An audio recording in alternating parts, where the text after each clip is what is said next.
The following is a world-class Bullshitters exclusive. The Snyder Cut has set a dangerous precedent. Yes, I said it. If you're outraged by my statement, goodbye. But if you'd like to know more, stick around, because I'm not here to bash WB for making the decision to release the Snyder Cut of Justice League. It's a smart move. People are talking, people are listening, and people are signing up for HBO Max, which was their endgame all along.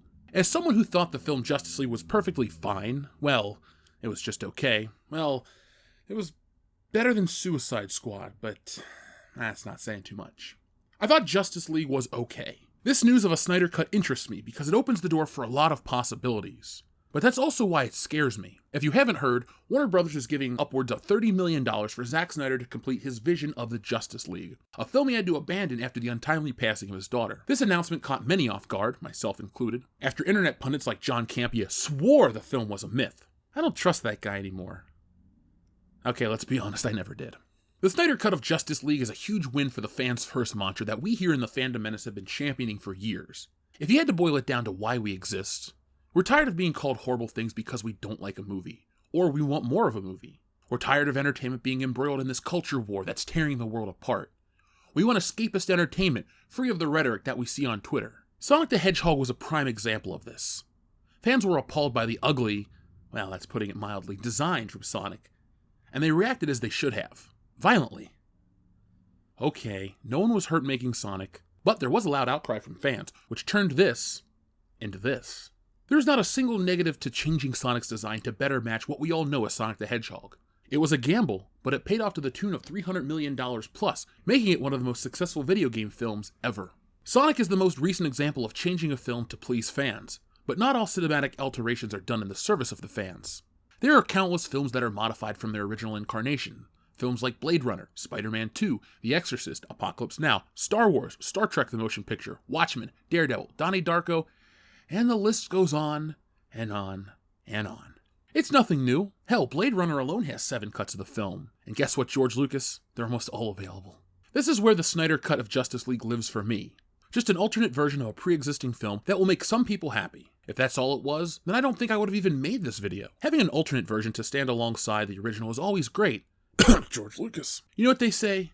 More is more. Where I begin to worry is the stragglers, the what about me crowd.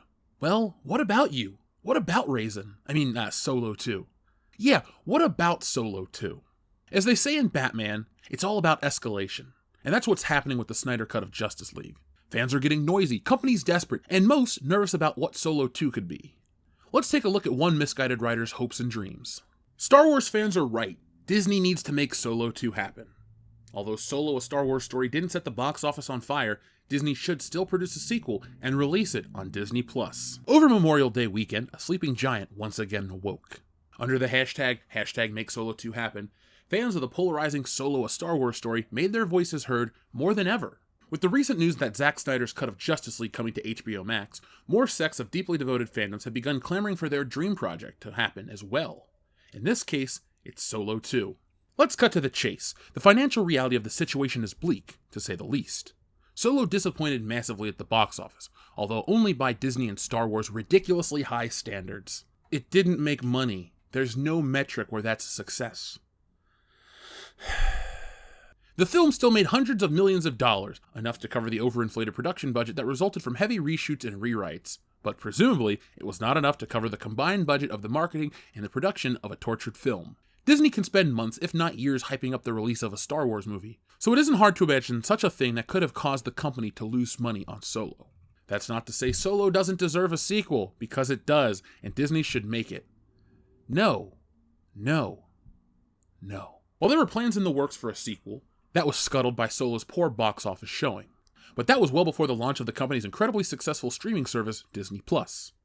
Now that Disney Plus has an active and ravenous fan base of tens of millions of subscribers, with only a portion of those being paying, Solo 2 could find success that eluded the first film on the big screen if it was released directly onto the streamer. I don't see how that's a comparison, but never mind, let's just keep going. Plus, assuming the sequel goes through a less tortured development and production process than its predecessor, and assuming filmmakers utilize some of the cost-effective film techniques Jon Favreau and company pioneered for The Mandalorian in its first season, then it's not unreasonable to assume that Disney could produce a sequel to Solo for a much lower budget. A continuation of Solo as a movie or a limited series would fit right in with other Star Wars series planned for Disney Plus in the next few years.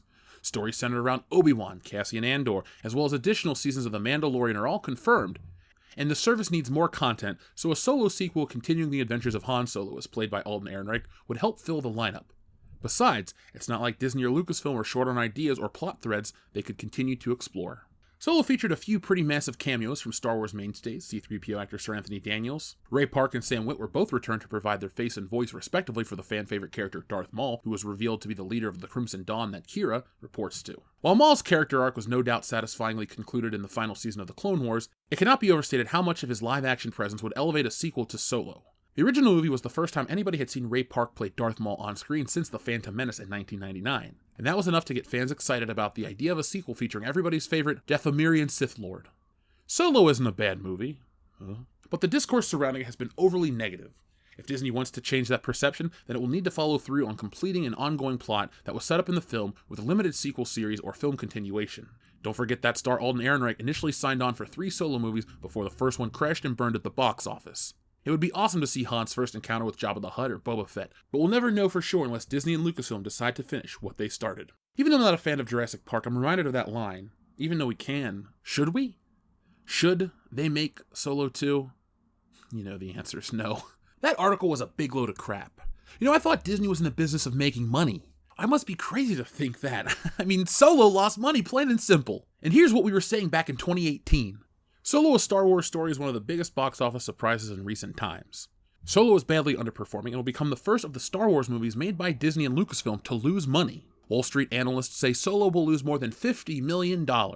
Industry financing sources, however, say the figure could come in at $80 million or higher, although no one knows exactly in terms of Disney deals for home entertainment and television, among other ancillary revenues. So that's why the film was a failure. Now, a company losing millions of dollars a day is certainly going to want to burn an additional $300 million, right? Wrong. This is where listening to fans is bad. What if, and please, grab me my tinfoil hat if you think I'm crazy, what if this is a ruse? Some writers attempt to discredit the give the fans what they want mentality by giving the middle finger by fighting for an absurd project like Solo 2, hoping it fails, then telling the fans it's their fault. Sound extreme? Remember Russian bots, trolls, and man-babies? Oh my. These people will try anything. But it must be working, because as of yesterday, the fired director Phil Lord has teased his original plan, for Lando Calrissian in the spin-off movie. Fired Solo co-director teases the original plan for Donald Glover's Lando. Lord commented on an article criticizing Star Wars' poor portrayal of the Black experience. The article was inspired by John Boyega's speech. Lord said some people tried in relation to portraying the Black experience in Star Wars. Lord and Miller were fired from Solo in the midst of production. It was said their approach to the film was too risky. It's reasonable to assume Lord is referring to their ideas for Lando. It would have been interesting to see what they came up with. Donald Glover's performance as Lando was one of the more universally praised aspects of Solo, and some viewers wish they could have seen more of him. Now, I could be crazy, even though I was alive in 2018, but all I remember is fans being up in arms about Lando being pansexual. You want to talk about the Black experience for Star Wars? How about not making every Black character a goddamn cardboard cutout stereotype joke? Hey, we have Finn, this Black conflicted stormtrooper. How awesome is that? Well, it's not, because he's a janitor. How about Lando Calrissian, the smoothest pimp in the galaxy? What are we going to do to him? Well, he's fucking a robot, so that's interesting, right?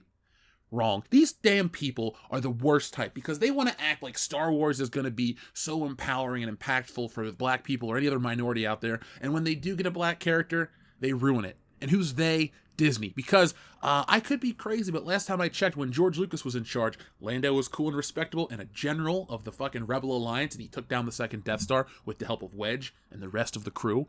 And we also had Mace Windu, who was a badass Jedi. And I don't recall Mace Windu ever being cucked out by some loser, being made fun of, being captured. No, he went down, and the only way they could stop him was by cutting his arm off and throwing him out a goddamn window. I'm so tired for this double talk with race in Star Wars. One minute we want to elevate minorities, the next minute we tear them down. You know what? I'm going to do a whole video on why this is bullshit. Because every Disney Star Wars character portrayed by a minority is a joke. Rose Tico, Finn, Poe, all of them. The only character in Star Wars from Disney that is treated with any respect is Rey. And you know what? She sucks for every other reason besides that she's a woman. So let's talk about that next time, because I'm kind of fired up thinking about this bullshit. But let's get back to the video as planned. We'll talk about that one next time. Now, I could be reading into this all wrong, but okay, I am intentionally. But why would you reward a massive failure with a TV show or a straight-to-Disney Plus film? The only people that kept the audience from seeing Solo in theaters was the audience themselves. They weren't interested 2 years ago, and I doubt they'll be interested in whenever this abomination of an idea comes to fruition. My biggest concern of all of this is, when does it stop? Where will we draw the line? While the Snyder Cut of Justice League is a big win for HBO Max, other studios are going to follow suit because suits always follow the money. I'm only concerned because greed knows no bounds. I expect a lot of online talk about alternate cuts over the next few years, and I'm almost certain that if a genre movie flops, fans will clamor for the good, i.e. alternative version of it. Maybe there will be an alternate cut of Birds of Prey. There's already been talks from fans about more Suicide Squad, and even the Paul Feig cut of Ghostbusters 2016. Before we go, allow me to indulge myself. If a studio wants to piece together an alternate cut of a film, why not try Back to the Future? The highest grossing film of 1985 stars Michael J. Fox, but what if I told you there was essentially an entire version of Back to the Future with another actor playing Marty?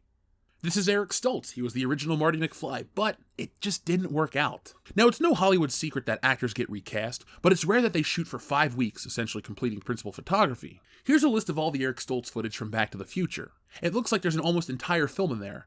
It won't even need an additional $30 million. All it will need is a few great editors, approval from the Bobs, and somewhere to put it.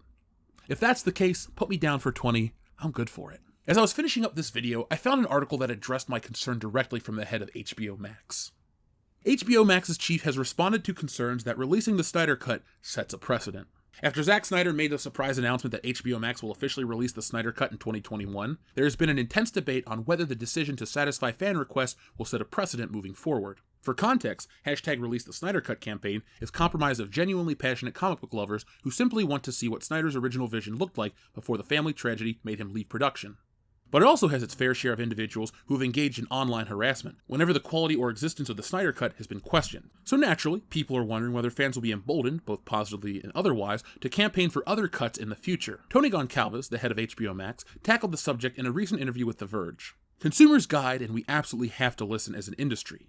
I had a boss that once said, industry and consumers aren't always aligned, but consumers do tend to win. It's a fine balance, and I think when it comes to a video, when it comes to entertainment, when it comes to content consumers, we have never had more choice, and they've never had more of a voice. But that does not mean that we will go and invest our dollars in every single fandom that exists. While Goncalves has said that the Snyder Cut is definitely not a precedent, director David Ayer is currently fanning the flames of an online campaign to release the Ayer Cut of Suicide Squad. Whether or not that will ever become a reality, only the future knows.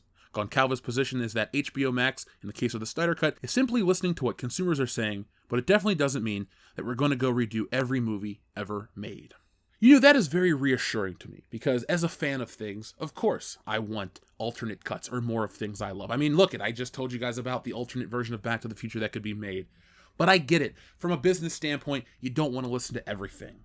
Fan first is definitely important, but if the fans decide that they want an alternate cut of The Rocketeer and a company sinks a couple $1 million into it and it fails, then they stop listening to fans after a series of failures. I would argue that after one failure, they're going to stop listening to fans because they'll use it as an excuse. Look what we gave you. You didn't buy it. It's your fault. That's how this is always spun. No matter how warm and cuddly the HBO heads' comments make you, remember at the end of the day, folks, these are a business-first group of people. They don't care about anything but the money. And if there's money to be made on your favorite properties, well, then you're in luck.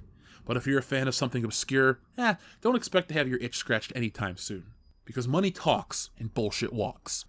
So folks, I'm going to head out today. No outro, no nothing like that. Make sure you join us this Tuesday night for the High Council. We'll be joined by No Bullshit, a very large YouTuber with a very large presence. And we're going to have a lot of fun. So we're going to be talking about that. We're going to be talking about pop culture, Star Wars, you know the lot. So come join us this Tuesday night, 9 p.m. Eastern Standard Time here on World Class Bullshitters. And make sure you never miss an episode of the High Council when it goes live at 9 p.m. Eastern Standard Time.